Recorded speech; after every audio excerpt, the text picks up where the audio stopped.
Loan लेने का सोच रहे हैं तो आपको ये बात तो ज़रूर पता होगी कि लोन लेते वक्त बैंक की ओर से सबसे पहले चेक की जाने वाली चीज़ आपका सिबिल स्कोर है, जो कि आपके वित्तीय व्यवहार को दर्शाता है, जिसके द्वारा बैंक ये निर्धारित करता है कि आपको लोन देना चाहिए या नहीं देना चाहिए। मान लो आपका सिबिल स्कोर खराब है तो आपको लोन तो नहीं मिलेगा, लेकिन आप इसे ठीक भी कर पाएंगे या नहीं, और अगर आप इसे ठीक कर पाएंगे तो कैसे और इसमें कितना समय लगेगा, इस वीडियो के अंदर हम ये जानने वाले हैं। सिबिल स्कोर एक महत्वपूर्ण स्कोर है जो कि लोन लेने में काफी सहायक होता है। सिबिल स्कोर के आधार पर ही ये निर्धारित होता है कि आपको लोन मिलेगा या नहीं मिलेगा, और अगर लोन मिल भी सकता है तो किन शर्तों पर और किस ब्याज दर पर आपको लोन मिलेगा। ये सभी बातें आपके सिबिल स्कोर पर निर्भर करती है।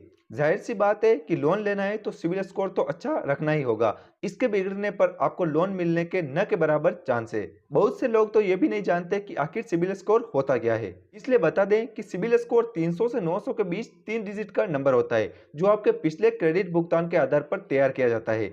अच्छे सिबिल स्कोर की अगर बात करें तो आमतौर पर 700 या इससे अधिक सिबिल स्कोर को अच्छा माना जाता है, और अच्छा क्रेडिट स्कोर होने पर आवेदक को कम ब्याज दरों पर लोन मिलने की अधिक संभावना होती है। सिबिल स्कोर से आपके पिछले लोन के भुगतान के बारे में पता चलता है, और सिबिल स्कोर के आधार पर ही बैंक आपको लोन आवेदन को मंजूर और नामंजूर करते हैं।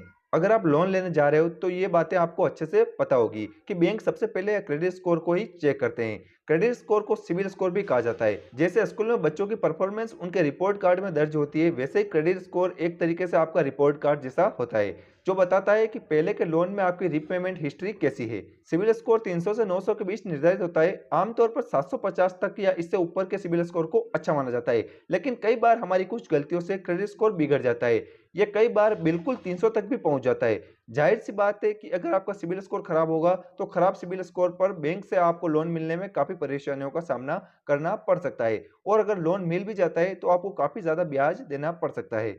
इसलिए एक अच्छे सिबिल स्कोर को मेंटेन करना बेहद जरूरी काम होता है। और अब आप इसे बढ़ाना चाहते हो तो आपको क्या करना होगा और इसे बढ़ाने में कितना समय लगेगा, यहाँ जानते हैं इसके बारे में। तो सबसे पहले हम जानते हैं सिबिल स्कोर के बिगड़ने के क्या क्या कारण हो सकते हैं। सिबिल स्कोर बिगड़ने के पीछे कोई एक वजह नहीं बल्कि कई सारी वजह हो सकती है। अगर उदाहरण की बात करें तो लोन लेने के बाद समय से ईएमआई भुगतान न करना, लोन सेटलमेंट करना, क्रेडिट कार्ड का भुगतान समय पर नहीं करना, क्रेडिट यूटिलाइजेशन रेशियो को मेंटेन न करना आदि कारण हो सकते हैं।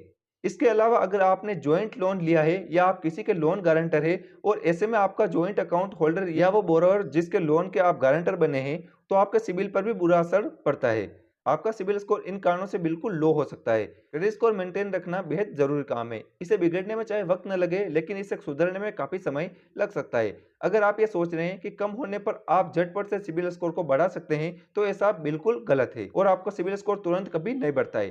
सिबिल स्कोर को बढ़ने में काफी समय लग सकता है। सबसे पहले ये समझिए कि क्रेडिट स्कोर को सुधारना कोई छोटी बात या आसान काम नहीं होता है। इसके लिए आपको थोड़ा धैर्य रखना होगा, क्योंकि इसमें धीरे धीरे सुधार होता है।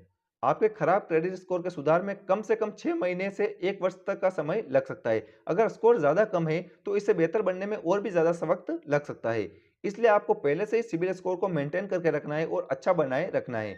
इसे समय समय पर चेक करना होता है, ताकि अगर ये कम हो जाए तो आप समय रहते जरूरी कदम उठाकर इसे बढ़ा सके। अब बताता हूँ मैं आप अपने क्रेडिट स्कोर को किस तरह से आप बढ़ा सकते हो। सबसे पहले आपको समय पर ईएमआई का भुगतान करना है। अगर आप क्रेडिट कार्ड का इस्तेमाल करते हो तो उसकी अधिकतम लिमिट का 30% से ज्यादा खर्च नहीं करना है। क्रेडिट कार्ड में बिल का भी समय पर भुगतान करना बेहद जरूरी होता है। आपको किसी का लोन का गारंटर नहीं बनना है। बार बार और जल्दी जल्दी अनसिक्योर्ड लोन नहीं लेना है। ज्वाइंट लोन लेने का सोच रहे हैं तो ये फैसला भी ध्यान से लेना है। लोन अगर सेटलमेंट किया है तो जल्द से जल्द उसका पूरा क्लोज करवाना है। अगर आपने कभी भी लोन नहीं लिया है तो एक छोटा सा लोन लेकर के उसका रीपेमेंट टाइम पर करके के आप अपने क्रेडिट स्कोर को अच्छा बना सकते हो, या अपनी क्रेडिट हिस्ट्री को बना सकते हो। और मैं आपको एक और बात बताता हूँ, अगर आपने लोन लिया हुआ है तो उसका कभी भी आपको सेटलमेंट नहीं करना है। यानी कि आप सेटलमेंट क्या होता है मैं आपको बता देता हूँ। अगर आप कहीं से लोन लेते हो तो वहां से आप कुछ पैसों में आपको छूट दी जाती है, और अगर आप उस लोन को आप अगर क्लोज करवाते हो तो वो लोन आपका कभी क्लोज नहीं होता है और सेटलमेंट में चला जाता है। सेटलमेंट में ये दर्शाया जाता है कि आपसे जानबूझ करके बहुत परेशान करके आपको पैसे लिए गए हैं, यानी कि आपने पूरा पैसा नहीं दिया है और बस थोड़ा कम करके आपने पैसा जमा कराया है। इस तरह से आप अपने सेटलमेंट को समझ सकते हो। तो सेटलमेंट कभी भी आपको नहीं कराना है। थोड़ा सा लोन है तो आप उसको पूरा पे कीजिए और अपने अकाउंट को पूरा क्लोज करके एनओसी ले लीजिए, तभी आपका लोन अच्छे से क्लोज होगा और आपको क्लोज लोन माना जाएगा। उम्मीद करता हूँ वीडियो को भी पसंद आया होगा। वीडियो पसंद आए वीडियो को लाइक कीजिए, चैनल को सब्सक्राइब कीजिए, साथ ही आप मुझे इंस्टाग्राम पे फॉलो कर लीजिए, लिंक डिस्क्रिप्शन के अंदर मिल जाएगा। तो फ्रेंड्स अब मिलेंगे हम नेक्स्ट वीडियो के अंदर।